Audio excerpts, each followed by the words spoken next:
Tanggal 10 Juli sampai 14 Juli 1945 dibahas rancangan Undang-Undang Dasar.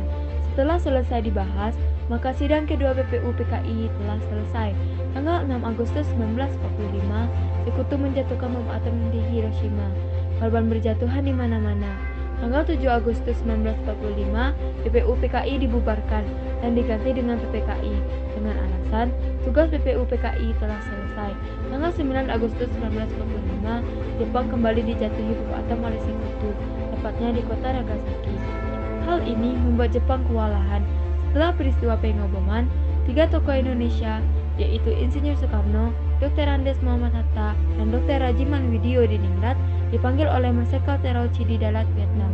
Di Dalat, Vietnam, Jenderal Terauchi memberikan 3 keputusan, yaitu disetujuinya pembentukan PPKI, pengangkatan Insinyur Soekarno sebagai Ketua PPKI, dan Dr. Andes Muhammad Hatta sebagai Wakil PPKI, serta untuk mendiskusikan keputusan Jepang.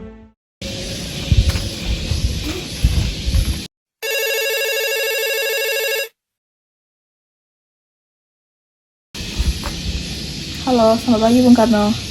Maaf, siapa Anda? Saya Jenderal Terauchi, Panglima Jepang. Bisakah kita membuat pertemuan antara saya, Anda, Bung Hatta, dan Bung Rajiman untuk membicarakan kemerdekaan bangsa Indonesia? Baiklah, kami akan berangkat nanti sore. Baiklah jika begitu. Terima kasih, Bung. Insinyur Soekarno membicarakan undangan Terauchi kepada Bung Hatta dan Rajiman.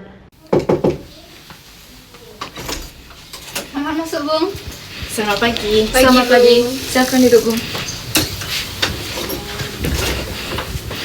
Kedatangan saya ke sini untuk menyampaikan undangan Terauchi kepada kita untuk menuju ke Dalat, Vietnam. Untuk apa kita ke sana? Kita ke sana untuk membicarakan tentang kemerdekaan Indonesia. Esok harinya, Insinyur Soekarno, Bung Hatta, dan Rajiman sudah sampai di Dalat, Vietnam. Mereka dijemput oleh Terauchi. Selamat datang, Bung. Kapan dari mana kita akan membicarakan perbincangan ini? Kita akan membicarakan hal ini besok-besok di rumah saya. Sampai bertemu besok, Bung. Pagi hari setelah menginap di hotel, Soekarno dan kawan-kawan bertemu Terauchi dan melakukan perbincangan. Kami akan memberikan kemerdekaan bagi bangsa Indonesia, sehingga terbentuknya PPKI kemarin akan membantu. Lalu apa saja tugas PPKI? PPKI akan membahas semua kelengkapan negara pada saat proklamasi. Kapan pelaksanaan proklamasinya? Tak perlu khawatir, kami belum bisa menentukannya. Jepang akan memberikan kemerdekaan bagi bangsa Indonesia. Apakah wilayah Indonesia akan meliputi seluruh wilayah Hindia Belanda? Mungkin Indonesia akan meliputi wilayah tersebut. Pertemuan tersebut hanyalah tipuan muslihat dari Jepang untuk membantu bangsa Indonesia tidak berontak. Soekarno dan kawan-kawan pun kembali ke Indonesia. Sebelum pulang, mereka singgah ke Singapura untuk menemui 3 pimpinan PPKI. Soekarno selanjutnya menceritakan bahwa Jepang telah menyerah pada Sekutu. Hari berikutnya, Soekarno dan kawan-kawan melakukan rapat koordinasi. Bung Karno, Hatta, Rajiman kembali diundang ke Singapura menemui 3 pimpinan PPKI. Dalam perjalanan, mereka berbincang. Rasanya saya belum yakin jika Jepang telah menyerah kepada Sekutu. Kalau begitu, kita perlu mendiskusikan lebih lanjut dengan beberapa tokoh yang ada di Indonesia. Lalu siapa saja tokohnya? Baik orang tua maupun kaum muda untuk memproklamasikan kemerdekaan Indonesia. Setelah mengetahui kekalahan Jepang dari siaran radio BBC, para pemuda menemui Insinyur Soekarno dan Muhammad Hatta di rumahnya dalam Pegangsaan Timur 56 Jakarta untuk mendesak Insinyur Soekarno dan Muhammad Hatta agar mengumumkan kemerdekaan saat itu juga dengan Sultan Syahrir sebagai juru bicara. Bung Karno, Jepang sudah kalah. Seharusnya kita cepat memproklamasikan kemerdekaan. Kita tidak bisa begitu saja memproklamasikan kemerdekaan. Kita harus membicarakan dalam rapat PPKI. Kita tidak mungkin membicarakan dalam PPKI karena PPKI dibentuk oleh Jepang. Sedangkan kemerdekaan Indonesia harus diraih oleh bangsa Indonesia sendiri, bukan atas pemberian negara lain. Bukan begitu. Kita harus membicarakannya dalam rapat PPKI, karena PPKI adalah badan yang mempersiapkan kemerdekaan. Dengan demikian, usaha para pemuda dengan juru bicara Sultan Syahrir untuk membujuk Insinyur Soekarno agar segera memproklamasikan kemerdekaan Indonesia mengalami kegagalan. Setelah mengalami kegagalan membujuk Bung Karno, maka para pemuda kembali mengadakan rapat dengan Khairul Saleh sebagai pemimpin. Setelah rapat usai, akhirnya diputuskan para pemuda akan menculik Insinyur Soekarno dan kawan-kawan. Keesokan harinya, tepat dini hari tanggal 16 Agustus 1945, Dr. Andes Muhammad Hatta, Insinyur Soekarno, beserta Ibu Fatmawati dan Guntur Soekarno Putra dibawa oleh pemuda ke Rengas Dengklok. Apa ini? Kenapa kami dibawa ke sini? Maksud kami agar Bapak segera mempromosikan kemerdekaan. Saya sudah mengatakan bahwa kemerdekaan Indonesia harus dibicarakan dalam sidang PPKI terlebih dahulu. Bapak benar, karena persiapan kemerdekaan adalah tugas PPKI. Kenapa Bapak ketua PPKI?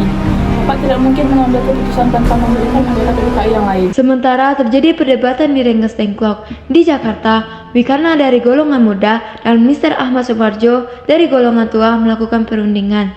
Setelah mendapat beberapa kesepakatan, diutuslah Yusuf Kunto untuk mengantar Ahmad Subarjo ke Rengas Dengklok.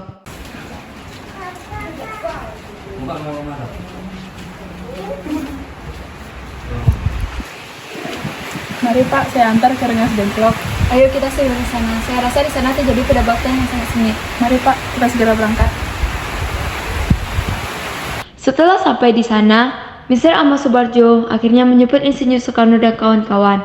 Selain itu, Mr. Ahmad Subarjo berhasil meyakinkan para pemuda untuk tidak berburu-buru memproklamasikan kemerdekaan.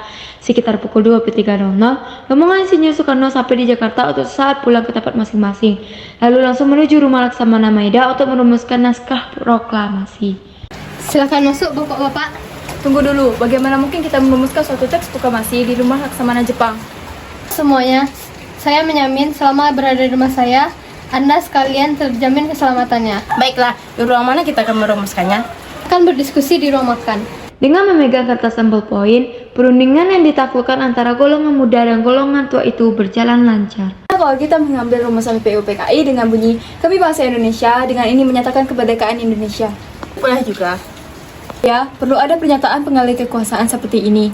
Hal-hal mengenai permindahan kekuasaan dan lain-lain diselenggarakan dengan cara seksama dan dalam tempo yang sesingkat-singkatnya. Bagaimana bila naskah ini ditandatangani oleh seluruh yang hadir saat ini? Seperti itu, akan ada banyak tanda tangan. Karena bila Pak Karno saja yang menandatangani. Dengan Pak Hatta juga. Begini saja, lebih baik Pak Karno dan Pak Hatta yang menandatangani dengan atas nama bangsa Indonesia. Ide kamu bagus, saya setuju. Bagaimana jika naskah ini diketik oleh saya? Tapi harus ada beberapa perubahan, seperti wakil-wakil bangsa Indonesia diganti atas nama bangsa Indonesia, dan Jakarta 17.805 diganti menjadi hari 17 bulan 8 tahun 05, dan juga tempo menjadi tempo. Lalu, Sayuti Melik mengetik naskah tersebut dan memberikan hasil ketikan tersebut kepada Insinyur Soekarno untuk ditandatangani. Perumusan tersebut selesai pada dini hari 17 Agustus 1945. Setelah selesai diketik, hari itu juga, tepat hari Jumat tanggal 17 Agustus 1945, pembacaan proklamasi kemerdekaan Indonesia akan dilaksanakan di lapangan Ikada. Namun, karena alasan keamanan, maka dipindahkan di kediaman Insinyur Soekarno. Terjadi sedikit perbincangan di antara Soekarno, Fatmawati, Latif Hedraningrat, dan Es Suhud. Pak, kita membutuhkan bendera merah putih untuk dikibarkan sebagai tanda mereka suatu bangsa. Ya, saya tahu. Maka saya sudah menyuruh istri saya untuk menjahitnya. Iya, ini sudah saya jahitkan. Terima kasih ya, Bu. Pada tanggal 17 Agustus 1945, di kediaman Insinyur Soekarno, persiapan proklamasi dilakukan oleh Sudiro yang menyiapkan mikrofon sebagai tangan kanan Soekarno. Tepat pukul 10 waktu Indonesia Barat, Insinyur Soekarno membacakan teks proklamasi. Selanjutnya, dengan pengibaran merah putih oleh Es Suhud dan Latif Hedraningrat yang diiringi lagu Indonesia Raya, dilanjutkan dengan sambutan Wali Kota Suwirjo dan pimpinan barisan pelopor Dr. Muwardi. Proklamasi. Kami, bangsa Indonesia, dengan ini menyatakan kemerdekaan Indonesia. Hal-hal yang mengenai pemindahan kekuasaan dan lain-lain diselenggarakan dengan cara saksama dan dalam tempo yang sesingkat-singkatnya. Jakarta, 17 Agustus 1945, atas nama bangsa Indonesia, Soekarno, Hatta.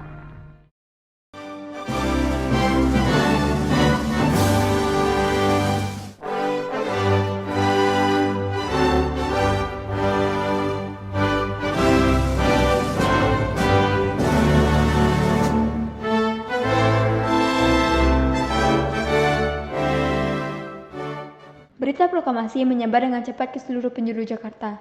Setelah itu, teks sampai ke tangan Kepala Bagian Radio Domai, Y dan B, dan pemerintah FWUS atau Markonis untuk menyiarkannya.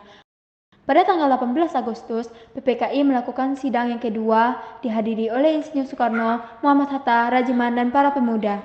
Assalamualaikum warahmatullahi wabarakatuh. Waalaikumsalam warahmatullahi wabarakatuh. Memulai sidang PPKI ini, mari kita nyanyikan lagu Indonesia Raya. Para hadirin menyanyikan lagu Indonesia Raya. Ini kita akan menetapkan membahas Undang-Undang Dasar 1945 yang disajikan sebagai dasar negara, memilih presiden dan wakil presiden, serta membentuk KNIP, Komite Nasional Indonesia Pusat, untuk membantu pekerjaan presiden sehari-hari. Ya, kami setuju. Sekian pertemuan sidang kali ini. Mardika!